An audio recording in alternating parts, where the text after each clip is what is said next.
ಇತ್ತೀಚೆಗೆ ಒಂದು ವಾರದ ಹಿಂದೆ ದಾವಣಗೆರೆ, ಬೆಂಗಳೂರಿನಲ್ಲಿ ಗಾಂಜಾ ಮಾಫಿಯಾವನ್ನು ಹಿಡಿದ್ರು. ಸುಮಾರು 5 ಕೋಟಿ ರೂಪಾಯಿಯ ಗಾಂಜಾವನ್ನು ಹಿಡಿದರೆ ನಮ್ಮ ಸಚಿವ ಮಹಾಶಯರ PA ಕೂಡ ಹಾಕೊಂಡ್ರೆ. ಅವರು ಕೂಡ ಗಾಂಜಾ ಲಿಂಕ್ ನಲ್ಲಿದ್ರು, ಅವ್ರನ್ನೂ ಅರೆಸ್ಟ್ ಮಾಡಿದ್ರು. ಮಾನ್ಯ ಸಚಿವರೇ, ಇದಕ್ಕೆ ಉತ್ತರ ಕೊಡ್ರಿ. ಇದಕ್ಕೆ ಯಾಕೆ ಬಾಯಿ ಮುಚ್ಕೊಂಡಿದ್ರಿ? ಅಂದ್ರೆ ನೀವು ಗಾಂಜಾ, ಈ ಮಾದಕ ದ್ರವ್ಯಗಳನ್ನ ಸಪ್ಲೈ ಮಾಡೋದ ಯಾರ್ಯಾರಿದ್ದಾರೆ ಅವರಿಗೆ ನೀವು ಪ್ರೋತ್ಸಾಹ, ಅವ್ರಿಗೆ ಪ್ರೇರಣೆ, ಅವರಿಗೆ ಬಂಡವಾಳ ಹಾಕಿ ಮಾಡಿ ಅಂತ ಪ್ರೋತ್ಸಾಹ ಕೊಡ್ತಾ ಇದ್ದೀರಾ.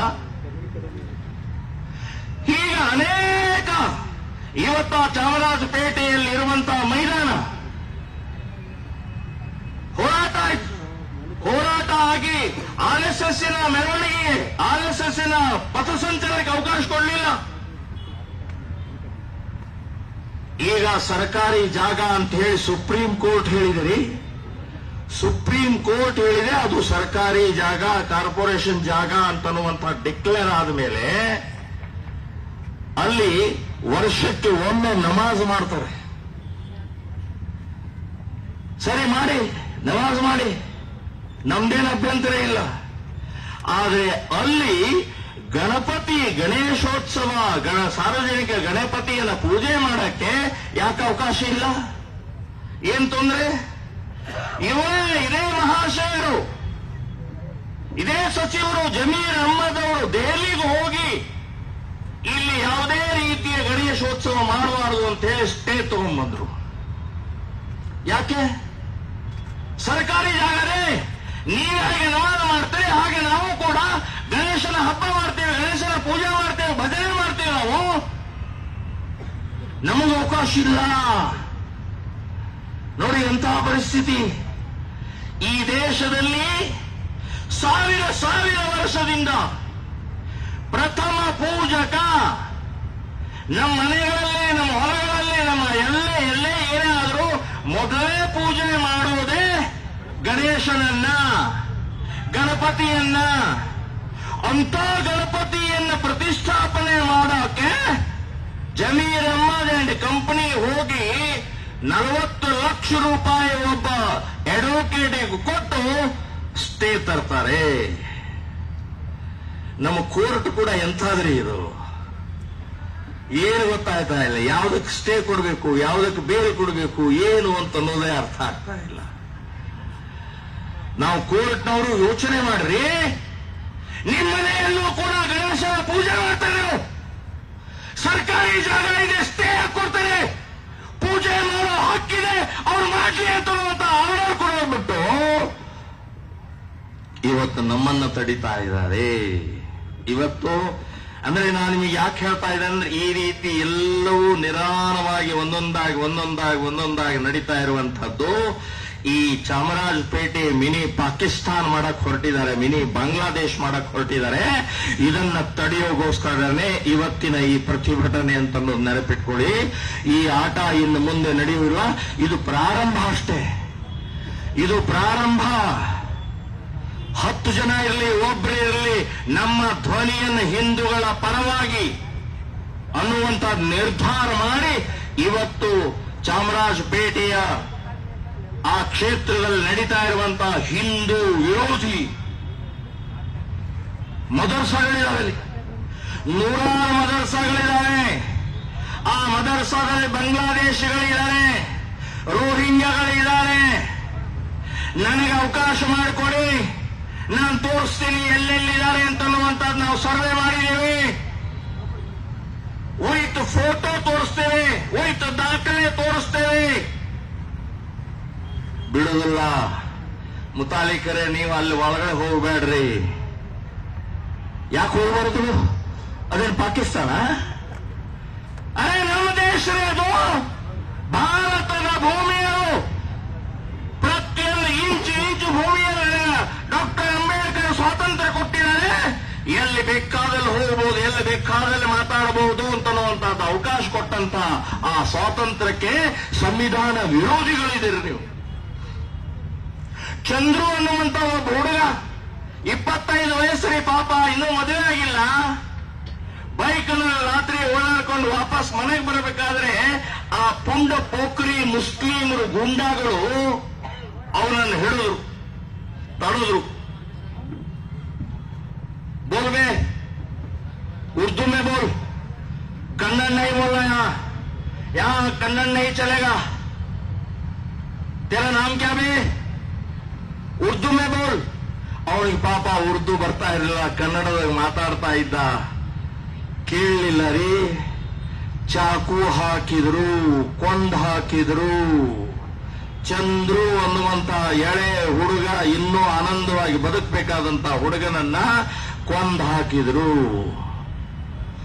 ಕರ್ನಾಟಕದಲ್ಲಿ ಕನ್ನಡ ನಾಡಿನಲ್ಲಿ ಕನ್ನಡ ಮಾತನಾಡುವಂತಹ ಹುಡುಗನ ಕೊಲೆ ಆಯ್ತು. ಬಾಂಗ್ಲಾದೇಶ ಇದು, ಪಾಕಿಸ್ತಾನ ಇದು, ಏನ್ರಿ ಇದು ಹೇಗಾಗ್ತಾ ಇದೆ, ಏನೇನಾಗ್ತಾ ಇದೆ? ಇಂಥ ಇನ್ನೂ ನೂರಾರು ಘಟನೆಗಳಲ್ಲಿ ನಡೀತಾ ಇದ್ದಾವೆ. ಚಾಮರಾಜಪೇಟೆಯ ಕ್ಷೇತ್ರದ ನಿಮಿತ್ತ ಮಾಡಿಕೊಂಡು ಇಡೀ ಬೆಂಗಳೂರು ನಗರದಲ್ಲಿ ಆಗ್ತಾ ಇರುವಂತಹದನ್ನ ತಡಿಬೇಕಾಗಿದೆ. ಈಗಾಗಲೇ ಭವ್ಯಕ್ಕ ಮತ್ತು ನಮ್ಮೆಲ್ಲ ಹೇಳಿದರು ಬಾಂಗ್ಲಾದೇಶದ ಬಗ್ಗೆ. ಈ ಬಾಂಗ್ಲಾದೇಶಿಯ ಮುಸ್ಲಿಮರನ್ನ ಅವರು ಎಲ್ಲಿಂದೋ ಬಂದಿದ್ದಾರೆ. ಐಡಿ ಅಂತೂ ಯಾರು ಬೇಕಾದ್ರೆ 1,500 ಕೊಟ್ಟ ತಕ್ಷಣನೇ ಕೊಡ್ತಾರೆ. ಅವ್ರು ಕೊಡೋರು ಯಾರಿದ್ದಾರೆ ಅವರು ನೋಡ್ಕೊಂಡು ಸರಿಯಾಗಿ ಚಪ್ಪಲಿ ಹೊಡಿಬೇಕು. ಮೊದಲನೇ ಕೆಲಸ ಆ ಐಡಿ ಕೊಡೋರು ಅಥವಾ ಅವರಿಗೆ ಯಾರ್ಯಾರು ಕೊಡ್ತಾರೋ ದಾಖಲೆಗಳನ್ನ ಮೊದಲು ಅವ್ರನ್ನ ಹೊಡಿಬೇಕಾಗಿದೆ. ಇದನ್ನ ನೋಡಕ್ ಹೋಗ್ತೀವಿ. ಈಗ ಪುನೀತ್ ಕೇಳಿಕ್ಕಿಂತ ಮುಂಚೆ ನಮ್ಮ ಕಗ್ಲಿಪುರದ ವಿಭಾಗದ ಅಧ್ಯಕ್ಷರು ಉಮೇಶ್ ಗೌಡರು, ವಕೀಲರು, ಅವರು ಒಂದು ಗುಂಪನ್ನು ತಗೊಂಡು ಹೋಗಿ ಅಲ್ಲಿ ನೋಡಿದ್ದಾರೆ. ಅವರು ಕೇಳಿದ್ದಾರೆ, ದಾಖಲೆ ಇದೆ, ವಿಡಿಯೋ ಮಾಡಿದ್ದಾರೆ. ನಾವು ಬಾಂಗ್ಲಾದೇಶಗಳು, ನಾವು ಇಲ್ಲಿಂದ ಬಂದಿದ್ದೀವಿ, ಇಷ್ಟು ವರ್ಷ ಆಯ್ತು ಅಂತೆಲ್ಲ ಬಾಯಿ ಬಿಟ್ಟು ಹೇಳಿದರು.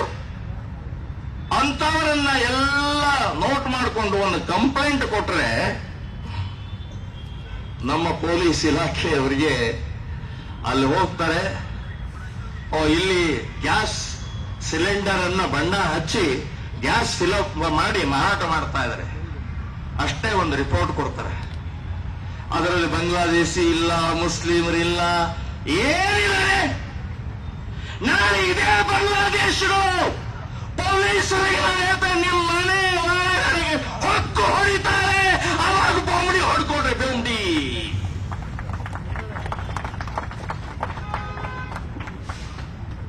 ಯಾರು ಬೇಕಾದ್ರೆ ಧರ್ಮಛತ್ರನ ಇದು ಭಾರತ? ಏನ್ ಬೇಕಾದ್ರೆ ಮಾಡಬಹುದಾ? ಬಂಗಾಳದಲ್ಲಿ ಏನ್ ನಡೀತಾ ಇದೆ? ಹಿಂದೂಗಳ ಮೇಲೆ ಅತ್ಯಾಚಾರ ನಡೀತಾ ಇದೆ. ಇಲ್ಲಿ ಅವರನ್ನು ಸಾಕ್ತಾ ಇದೀವಿ, ಬಿರಿಯಾನಿ ತಿನ್ನಿಸ್ತಾ ಇದೀವಿ, ಕೆಲಸ ಕೊಡ್ತಾ ಇದೀವಿ, ಐಡಿ ಕೊಡ್ತಾ ಇದೀವಿ, ಎಲ್ಲ ರೇಷನ್ ಕಾರ್ಡ್ ಎಲ್ಲ ಕೊಡ್ತಾ ಇದೀವಿ, ಲೈಟು, ನೀರು, ಆನಂದವಾಗಿ ಇರ್ರಿ, ಮಜಾ ಮಾಡ್ಕೊಂಡಿರ್ರಿ. ಮನೆ ಕೊಡ್ತಾ ಇದ್ದಾರೆ. ಕೋಗಿಲದಲ್ಲಿ 157 ಮನೆಗಳನ್ನ ಸರ್ಕಾರನೇ ಕೆಡವಾಯ್ತು. ಮೊದಲೇ ಕೆಲಸ ಒಳ್ಳೇದು ಮಾಡಿದ್ದಕ್ಕೆ ನಾನು ಅವರಿಗೆ ಧನ್ಯವಾದ ಹೇಳ್ತೀನಿ, ಅಭಿನಂದನೆ ಹೇಳ್ತಾ ಇದ್ದೀನಿ. 157 ಇವತ್ತು 26 ಜನರಿಗೆ ಮಾತ್ರ ಮನೆ ಕೊಟ್ಟಿದ್ದೀರಿ ನಮ್ಗೆ. ಯಾಕೆ? ಇನ್ನು ಉಳಿದವ್ರಿಗೆ ಯಾಕಿಲ್ಲ? ಅವ್ರು ಯಾರು? ಎಲ್ಲಿಂದ ಬಂದ್ರು? ಎಲ್ಲಿ ಹೋದ್ರು? ಯಾರನ್ನ ಬಚ್ಚಿಟ್ಟಿದ್ದೀರಿ? ಎಲ್ಲಿ ಬಚ್ಚಿಟ್ಟಿದ್ದೀರಿ ಅವ್ರನ್ನ ಶೋಧನೆ ಮಾಡ್ತಾ ಇಲ್ಲ? ಸಿದ್ದರಾಮಯ್ಯನವರೇ, DK ಶಿವಕುಮಾರ್ ಅವರೇ, ನೀವೇ ಹೇಳಿದ್ರಿ 157 ಜನರಿಗೆ ನಾವು ಬೇರೆ ಮನೆ ವ್ಯವಸ್ಥೆ ಮಾಡ್ತೀವಿ, ಎಲ್ಲ ಕೊಡ್ತೀವಿ ಅಂತ ಹೇಳಿದಂತವ್ರು ಬರೀ 26 ಜನರಿಗೆ ಮಾತ್ರ ಕೊಟ್ಟರಲ್ಲ. ಯಾಕೆ 26 ಜನ ಮಾತ್ರ ಇಲ್ಲಿ ಅಧಿಕೃತವಾಗಿ ಕರ್ನಾಟಕದವರಿದ್ರು? ಉಳಿದವರೆಲ್ಲರೂ ರೋಹಿಂಗ್ಯಾಗಳು, ಪಾಕಿಸ್ತಾನಿಗಳು, ಬಾಂಗ್ಲಾದೇಶಗಳು ಇದ್ರು. ಅದಕ್ಕೆ ಭಯ ಮುಚ್ಕೊಂಡು ಕೂತ್ಬಿಟ್ರು. ಅಷ್ಟೇ ಅಲ್ಲ, ಅವರನ್ನ ಓಡಿಸ್ಬಿಟ್ರು. ಎಲ್ಲಿ ಓಡಿಸಿದ್ರಿ? ಇದೇ ಜಮೀನಿನ ಕ್ಷೇತ್ರದ ಒಳಗಡೆ ಇದ್ದಾರೆ. ಅಂದ್ರೆ ಏನೇನಾಗ್ತಾ ಇದೆ, ಹೇಗೆ ಮಾಡ್ತಾ ಇದ್ದಾರೆ? ಬಾಂಗ್ಲಾದೇಶಿಗಳ ಸಂಬಂಧಪಟ್ಟಾಗೆ ಅಕಸ್ಮಾತ್ ಬಾಂಗ್ಲಾದೇಶಿ ಅಂತ ತಕ್ಷಣನೇ ಕೆಲವೊಂದು ಜನರಿಗೆ ಉರಿಯೋ ಸ್ಟಾರ್ಟ್ ಆಗುತ್ತೆ. ಬಾಂಗ್ಲಾದೇಶ ಅದ್ರ ಬಗ್ಗೆ ಮಾತಾಡಬೇಡಿ, ಅದ್ರ ಬಗ್ಗೆ ಹೇಳಬೇಡಿ, ಅದ್ರ ಬಗ್ಗೆ ಏನಿಲ್ಲ. ಯಾಕೆ? ನಿಮ್ ನೆಂಟ್ರ, ನಿಮ್ ಬೀಗರ, ನಿಮ್ ಕಾಕ ಆಗ್ಬೇಕಾ, ನಿಮ್ ಮಾಮ ಆಗ್ಬೇಕಾ? ಇವರೇ ಕಂಟಕರು, ಇವರೇ ದೇಶದ್ರೋಹಿಗಳು, ಇವರೇ ಕ್ಯಾನ್ಸರ್. ಇವತ್ತಿಲ್ಲ ನಾಳೆ ಬಹಳ ದೊಡ್ಡ ಅನಾಹುತ ಮಾಡುವಂತವ್ರು ಇವರು. ಇವರನ್ನು ಈಗಲೇ ಎಚ್ಚರಿಕೆಯಿಂದ ನಾವು ಓಡಿಸಿದರೆ ಮಾತ್ರ ನಾವು ಸುರಕ್ಷಿತವಾಗಿರ್ತೀವಿ, ಪೊಲೀಸರು ಸುರಕ್ಷಿತವಾಗಿರ್ತೀರಿ. ರಾಜಕಾರಣಿಗಳಂತೂ ಬಿಡಿ, ಅವರು ಅರ್ಧ ಟೋಪಿ ಈಗ ಮುಸ್ಲಿಮರ ಅರ್ಧ ಟೋಪಿ ಹಾಕೊಂಡ್ಬಿಟ್ಟಾರ. ಇನ್ನೇನ್ ಮಾಡ್ಕೊಳ್ಳೋದೆಲ್ಲ ಬೇರೆ ಬೇರೆ ಇದಾವೆ. ಸಾಕಷ್ಟು ಜನ MLA ಹೇಳ್ತಾರೆ ಮುಂದಿನ ಜನ್ಮದಲ್ಲಿ ನಾನು ಮುಸ್ಲಿಂ ಆಗಿ ಹುಟ್ಟುತ್ತೀನಿ ಅಂತ ಹೇಳಿ ಭದ್ರಾವತಿಯ ಶಾಸಕರು ಹೇಳೇ ಬಿಟ್ರು. ಮುಂದಿನ ಜನ್ಮ ಯಾಕ್ರಿ, ಈಗಲೇ ಆಗಲ್ಲ. ಅದೆಲ್ಲೋ ಹೋಗಿ ಏನು ಕಟ್ ಮಾಡಿಸ್ಕೊಂಡ್ಬಿಡ್ರಲ್ಲ. ಮುಂದಿನ ಜನ್ಮ ತನಕ ಯಾಕೆ ಕಾಯ್ತೀರಿ? ನಾಚಿಕೆ ಬರೋದಿಲ್ರಿ ನಿಮ್ಗೆ? ಯಾವ ದೇಶದಲ್ಲಿ ಹುಟ್ಟಿದ್ರಿ, ಯಾವ ದೇಶದ ಅನ್ನ ತಿಂತಾ ಇದ್ರಿ, ಏನು ಬೋಲ್ತಾ ಇದೆ ಅಂತ ನಾಚಿಕೆ ಆಗೋದು ನಿಮಗೆ?